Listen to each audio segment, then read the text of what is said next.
Hello students, कैसे हैं आप सब लोग। तो आज हम एक चैप्टर के एमसीक्यू बनाएंगे जिसका नाम है foreign exchange rate. Class 12 term 1 macro economics का चैप्टर है ये।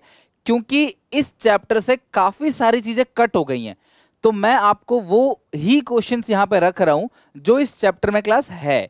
मतलब कि जो सिलेबस से कट हो चुका है क्लास, तो मैं उन क्वेश्चंस को यहाँ पे पुट अप नहीं कर रहा। तो एक बार मैं बता देता हूँ, लेकिन अगर आप चाहते हो कि मैं आपको डिटेल सिलेबस बता दूं अकाउंट्स इको का और क्लास बीएसटी का कि क्या क्या एक्चुअली में आ रहा है, कहीं देखो अगर हम एक दो कॉन्सेप्ट एक्स्ट्रा पढ़ लेते हैं अपने नॉलेज के लिए, दैट्स गुड, उसमें कोई घाटा नहीं है। कई बार टीचर को नहीं पता रहता एग्जैक्टली क्या है क्या नहीं, तो वो सेफ एंड साइड होने के लिए कि भाई सेफ रहो, एक कॉन्सेप्ट छूट ना जाए बच्चे का, भले एक कॉन्सेप्ट करा दो। लेकिन अगर लास्ट में तुम्हारे पास टाइम की कमी है, अब एक महीना बच गया पेपर का, तो एक महीने में मतलब लगभग एक महीना 1.5 महीना ही बचा है पेपर का, तो आप चाहते हो वो चीजें ना करो जो एक्स्ट्रा है, तो मुझे कमेंट में क्लास मुझे बताना। अगर आप सभी लोग रिक्वेस्ट करोगे तो मैं जरूर आपको बता दूंगा क्या क्या कट गया है। जैसे इस टॉपिक के अंदर, फॉरेन एक्सचेंज रेट के अंदर सिर्फ 3 चीजें आपको पढ़नी है, सिर्फ 3 चीजें सीबीएसई ने कहा है। और क्लास सीबीएसई का जो सैंपल पेपर है ना, उसके अकॉर्डिंग यही 3 चीजों से क्वेश्चन पूछे भी गए हैं, तो हम थोड़ा सा श्योर हो सकते हैं कि हाँ कि यही 3 चीजें हैं। आपको मीनिंग पढ़ना है क्या, फिक्स्ड एक्सचेंज रेट का, मतलब आप फिक्स्ड एक्सचेंज रेट को अच्छे से पढ़ लो, फ्लेक्सिबल एक्सचेंज रेट को अच्छे से पढ़ लो, और मैनेज फ्लोटिंग। 3 तरह के एक्सचेंज रेट होते हैं, इन तीनों को आप अच्छे से पढ़ लो, बस यही है। इन तीनों को, इन तीनों की मीनिंग को डायरेक्ट डिटेल में नहीं पढ़ना, बस इनकी मीनिंग ही आपके सिलेबस में है। और मैं क्यों कह रहा हूं, क्योंकि सीबीएसई के सैंपल पेपर में भी इसी से ही क्वेश्चन पूछा गया है। तो चलो कुछ क्वेश्चन है उनको बना लेते हैं, हार्डली 10 क्वेश्चन है, और इनको अच्छे से बना लोगे तो अच्छा कॉन्सेप्ट का क्लियर हो जाएगा। Two friends Meera and Sindhu were class discussing the exchange rate system. Under this system the exchange rate are determined by the market force. तो ये जो दो दोस्त हैं क्लास आपस में डिस्कस कर रहे हैं कि जो एक्सचेंज रेट के बारे में बात कर रहे हैं वो मार्केट फोर्स डिसाइड करता है, market force of demand and supply.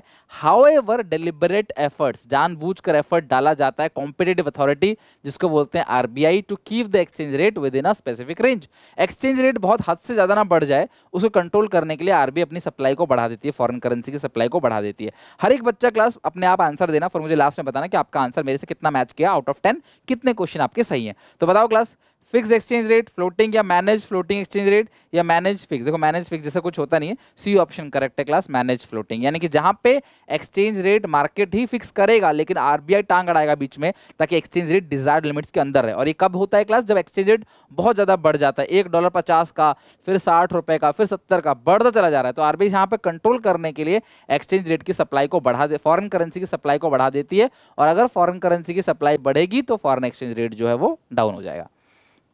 The rate of exchange which is determined by the government. आपको पता है 2 तरह के एक्सचेंज रेट होते हैं, एक फिक्स्ड होता है क्लास, जिसको कौन फिक्स करता है क्लास यहाँ पे, गवर्नमेंट, और एक फ्लेक्सिबल होता है, इसको फ्लोटिंग भी बोलते हैं। और यहाँ पे रेट कौन डिसाइड करता है, मार्केट फोर्स, यहाँ पे सरकार।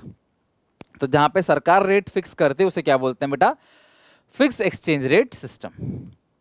The rate of exchange which is determined by the market force, तो मार्केट फोर्स मतलब फ्लेक्सिबल यानी कि फ्लोटिंग एक्सचेंज रेट भी आप इसे कह सकते हो। तो थर्ड का ऑप्शन नंबर बी करेक्ट है बेटा। यही सब आपके सिलेबस के अंदर है, तो यही सारे क्वेश्चंस मैं करा रहा हूं। तो अगर आपने चीजें और पढ़ ली लाइक डेप्रिसिएशन एप्रिसिएशन, तो कोई टेंशन वाली बात नहीं, उसमें कोई घाटा नहीं हो गया अगर आपने कोई चीज पढ़ ली तो। एग्जामिनेशन से पहले आप इन्हें रिवीजन करके चले जाना, और बाकी धीरे धीरे क्लास आगे जैसे टाइम आएगा क्लास, अगर कोई अपडेट आता है तो मैं आपको जरूर बताऊंगा। चैनल आपका है क्लास 12 के लिए, सब्सक्राइब कर लो, बेल आइकन दबा दो, अपने सारे दोस्तों में शेयर कर दो। ऐसे ही क्लास चैप्टर वाइज रिवीजन के लिए और चैप्टर वाइज प्रैक्टिस के लिए पूरे अकाउंटिंग और बीएसटी का सिलेबस।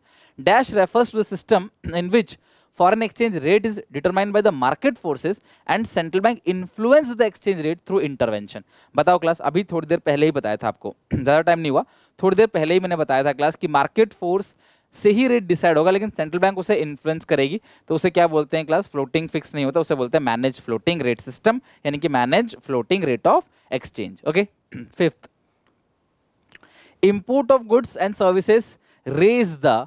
अच्छा मुझे बताओ क्लास, अगर मैं कोई चीज इंपोर्ट कर रहा हूं, अगर मैं कोई चीज बाहर से खरीद रहा हूं, इंपोर्ट कर रहा हूं, तो मेरे पास जो डॉलर है वो उसकी डिमांड होगी या सप्लाई। अगर मैं बाहर से कोई चीज खरीद रहा हूं तो मुझे क्या चाहिए, मान लो मुझे बाहर से कोई चीज खरीदनी है, तो मुझे उन्हें क्या देना है, डॉलर, तो मैं डॉलर क्या करूंगा, डिमांड करूंगा। यानी कि अगर मैं कोई भी चीज खरीदता हूं, इंपोर्ट मतलब परचेज, तो जब हमें खरीदना होता है तभी तो हम पैसों की डिमांड करते हैं। मैं अपना घर रहता हूँ, रोटी खाता हूँ, आराम से पढ़ाई लिखाई करता हूँ, सब कुछ करता हूँ, अब मुझे कुछ सामान खरीदना है, तो मैं पापा के पास जाता हूँ, पापा मुझे पैसे दे दो।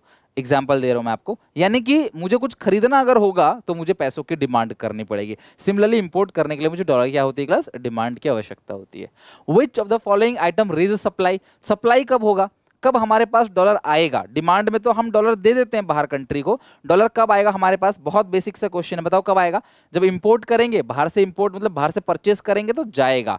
Indian student going to abroad, भैया इंडियन स्टूडेंट जो है वो अब्रॉड जा रहे हैं एमबीए करने के लिए, बाहर जा रहे हैं, तो भैया उसमें करेंसी जाएगा। Donation of $50 million receive from Microsoft, इससे पैसा आएगा।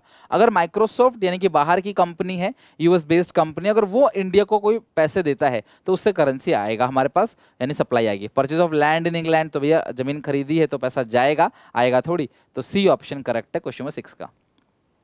Flexible exchange rate is known as, बड़ा फ्लेक्सिबल एक्सचेंज रेट को pegging, dirty floating, manage floating exchange rate, या क्या कहते हैं क्लास बताओ।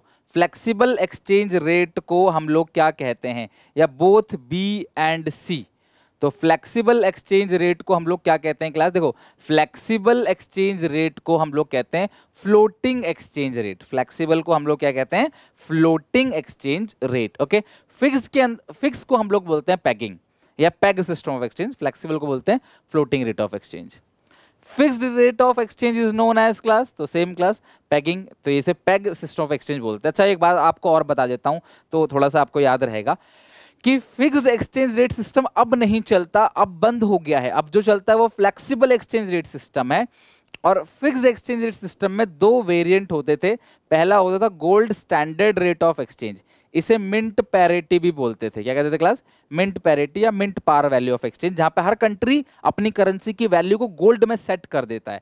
और दूसरा जो है वो क्या है क्लास, पहला है gold standard system of exchange, और जो दूसरा है वो है Bretton Woods system of exchange. ठीक है, Bretton Woods system of exchange, यहां पे हर कंट्री अपनी करेंसी की वैल्यू डॉलर में सेट करती थी। इसे पैगिंग सिस्टम ऑफ एक्सचेंज या पैग सिस्टम ऑफ एक्सचेंज भी कहते हैं, adjustable peg system of exchange.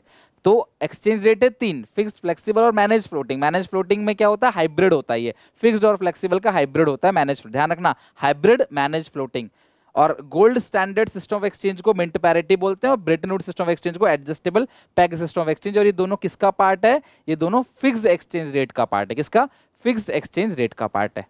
चलो 9th question, according to this system gold was taken as a common unit. तो गोल्ड जो है कॉमन यूनिट लेते हैं, तो बताओ, अभी बताया था क्लास मैंने आपको, फिक्स के अंदर भी दो होते हैं, जहां पे गोल्ड कॉमन यूनिट लेते हैं उसे क्या बोलते हैं, mint par value of exchange. और आज की क्लास का है आखिरी question, according to the system US dollar, जहां पे यूएस डॉलर को हम लोग कॉमन यूनिट लेते हैं, Bretton wood system of exchange, इसे adjustable peg system of exchange भी कहते हैं। आई होप कि आपके 10 में से 6-7 क्वेश्चन जरूर सही होंगे। और कमेंट करके मुझे बताओ क्लास के सेशन कैसा लगा। ऐसी और वीडियोस को पाने के लिए लाइक करो वीडियो को, चैनल सब्सक्राइब करो, और मुझे क्लास कंप्लीट बताओ कि आपकी प्रिपरेशन कैसी चल रही है, कहां तक आपने प्रिपेयर कर लिया है, किस तरीके से और मुझे आपकी प्रिपरेशन को अच्छा बनाना चाहिए। वीडियो अच्छी लगे अपने सारे दोस्तों में शेयर कर देना। टेक केयर, बाय बाय, मिलते हैं नेक्स्ट वीडियो में।